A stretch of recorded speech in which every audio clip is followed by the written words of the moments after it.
Hey guys, greetings from the Philippines. Hey, this is a little introduction. I'm going to release a video with this, and for the first maybe 30 seconds, I talk about my nephew Dustin, who I'm proud of. And then after that, I'm going to get into a talk about how I retired in the Philippines and why, and just advice to you guys so you don't get in trouble. So give me that 30 seconds, might even be a minute, talking about Dustin, my buddy, and we'll go from there. Yeah. Hi guys. There she is. It's Joe and Lizelle in the Philippines. For new people, it's Never Give Up Philippines is our channel. So I wanted to tell you how I ended up here, how I first made my decision 24 years ago to leave America. But first I want to just give me 1 minute. I want to talk about my nephew Dustin Atwood. Now remember that name, Dustin Atwood. He has a channel. All you have to do is look up Dustin Atwood. It's 1 T. He also has a channel, A1 Muffler. Dustin Atwood, A1 Muffler. But yeah, look him up. He's a good guy. I'm proud of all my nieces and nephews, but Dustin most of all, because he started from nothing. You know, not nothing, but he had good parents, but his mom and dad went separate ways as far as not being interested in mechanical work. And he's an awesome mechanic. I guess that's what I'm trying to get at. And so yeah, he had no background in mechanics. I don't know how he got into that. But so when he was young, he started working at the muffler shop, and they did mechanical work also, transmissions, just everything. And he was young, but the owner noticed that the other mechanics, now they call them techs, I think, the other techs would listen to Dustin when Dustin would say, you might want to try this or that, you know, give him suggestion. And so after a while, Dustin got older, and he would go to take mechanical classes on his own. He'd pay for them, and he'd take them nights and weekends and improve different skills like hydraulics, electrical. And so the shop made him a manager. A little bit longer.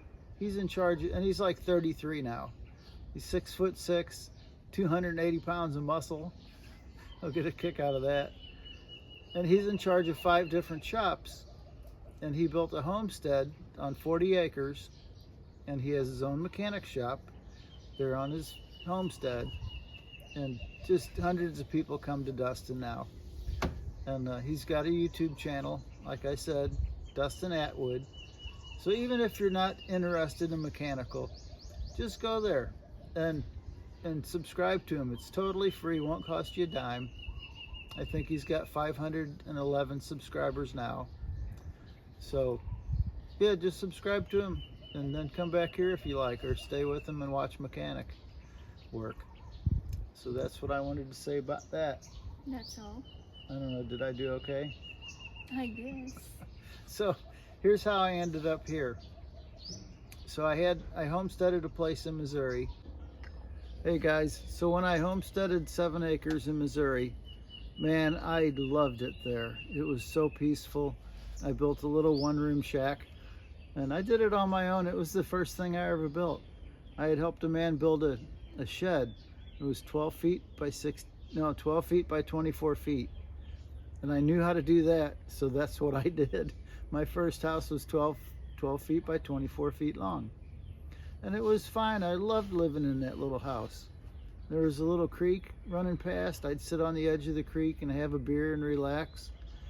And I was single, you know, it was all good. And I liked to read this advertiser, small town magazine they had, or newspaper. And I always liked Courthouse News, just to see what's going on. I didn't know anybody in the town, but it was fun to read. And it talked about, one section of the Courthouse News was marriages applied for and marriages dismissed, something like that. And I read it for years. I was single there for 10 years. And then I absolutely loved the peace and quiet. And in that magazine, so that the marriage licenses applied for was usually about 3. And then cases disposed of, that's what it said. Or marriages, divorces. Guys, it was 10 or 15 cases. And this is for 10 years straight that I lived, in that town. I was out in the country. I've always been a country boy. Like my nephew, Dustin. And I thought, how on earth can more people be getting divorced than get married? And, that I still wonder about that. But I'm sure it's still the same way. I haven't seen the magazine or newspaper for 10 years.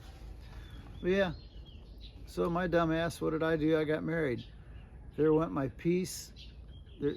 Everything went bad. She had 2 kids, so I built a big house next to my little cozy shack. I put on 4 bedrooms and 2 bathrooms. And she was pregnant in 2 weeks after we got married. And then she was 6 months pregnant and said she was leaving. And I told her, if there's a heaven, you'll never see it. And I still believe that. Anyway, at that point, I thought marriage divorces were 50 or 60%, maybe 80 in America. I guess they're 200% in that town. I don't even know how that works. But I thought, I'm out of here. And so 25 years ago, I started to come to the Philippines. Guys, they have no divorce here. I think maybe last year they did something, but there's no divorces here. Some couples will separate, if they're fighting a lot.